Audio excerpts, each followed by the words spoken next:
Okay!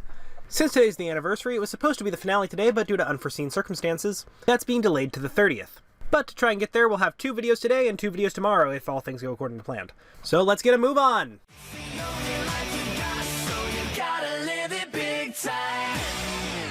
Synopsis. Opening in class, we learn there's an end-of-the-school party happening, but no one seems thrilled. The boys ask if maybe they can have a dance instead, and the teacher says sure. As long as they realize that organizing a giant event with a theme, volunteers, and a place to host it in the next, assuming they get out early because it's the last day of school, 7 to 8 hours will be their responsibility. No pressure. Kendall goes to Jo and asks her to go get snacks from a convenience store. Okay. They run into Mr. Bitters, who... wait, like the kid from Princess Bride? Okay.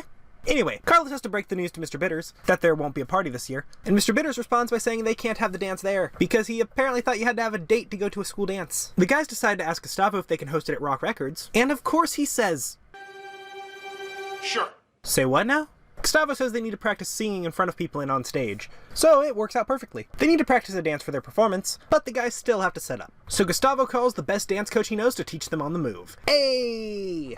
Kendall seems to be the only one willing to set up the dance, as the other guys try to find a date. Guys, you can't take a date to the dance if there's no dance to go to. Carlos calls the Jennifers. Which one? Yep.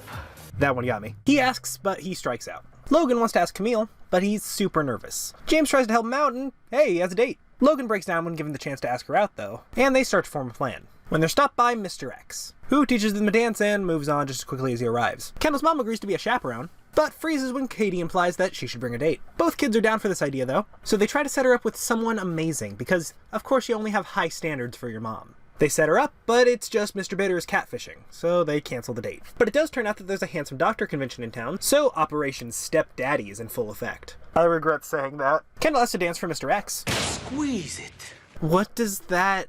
The Jennifers realize that Carlos was the only one to ask them out, and showing up without a date is worse than showing up with him. Ouch. They all accept Carlos, but not to take him to the dance.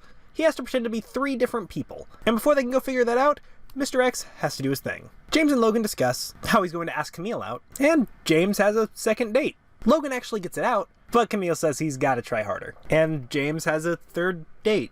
And we transition to, oh no, what happened? Mrs. Knight says thanks, but no thanks, to her kids' help, but since they insist, she says the only way that she'll go with a date is if they bring Fabio. Challenge accepted. They watch Fabio's infomercial. Why are we not funding this?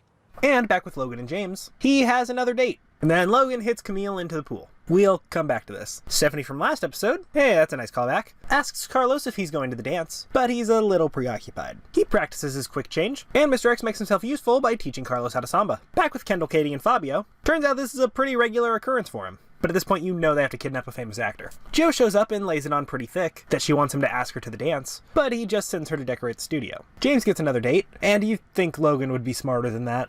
Fabio is able to break free from his restraints, and since he heard how nice their mom is through the door, he agrees to the date only if he can make it back in time, as he still has to deliver one last grill. At the dance, Carlos is sick of girls who don't actually like him for him, so he agrees to dance with Stephanie, since she actually likes him and not a persona.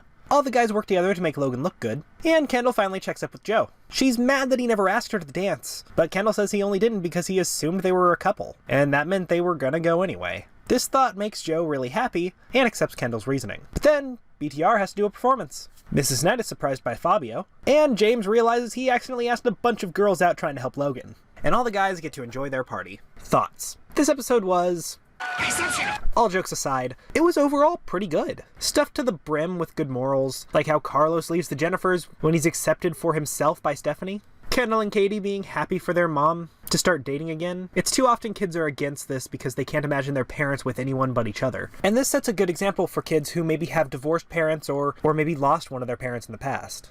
Camille shows us not to settle for less than what we deserve. The only negative I'd say is how Kendall just doesn't ask Jo, as communication is very important in a relationship. But I feel this message is even shown by the end of the episode. An elephant in the room I want to address is James' multiple dates, and the similarities to Logan doing the same thing in Big Time Party. I consider this to be very different, actually, because it was never James's intent to lead anyone on. In his mind, he never actually asked anyone. He was only doing it to help a friend. In fact, this entire episode just feels like a better version of Big Time Party overall. In fact, I actually thought I was going to be reviewing this one when I saw Big Time Party on the list of episodes. My only complaint about this episode would be that Mr. X almost feels like he's wasted. You can take out almost every scene with him, and nothing's lost from this episode. So much so that the synopsis on Wikipedia doesn't even mention him. The comedy in this episode is pretty lacking. It's still funny, but I just didn't have any bust-out laughing moments like I did with Big Time Terror, Big Time Crib, or even Big Time Party. Since I already compared this to Big Time Party, I'm gonna say I feel the plot is overall better than that one, but just speaking on a comedy standpoint,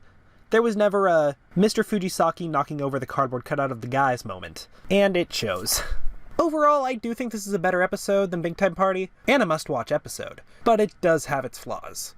Platinum record. Trivia. It's revealed in this episode that Katie actually has a twin sister. It's revealed in this scene right here. Mrs. Knight mouths to Katie, and her twin is right there in the background. No, in reality, this is just a small film mistake. It happens. An actual trivia bit about this episode is that Jennifer 2 was actually recast for it, since the original actress was busy filming a Resident Evil movie. Well, I did have to do some digging to find this trivia myself.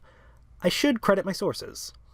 I got most of this information from the Big Time Rush fan wiki, specifically the blog Big Time Dance. If you want to fact check me, feel free to do so in the comments below, and if it's a big enough slip up on my part, I'll try and have your comment penned, assuming I haven't already done that to someone else. It's episodes like that that I think really helped influence who I became as a person, as I feel the message really...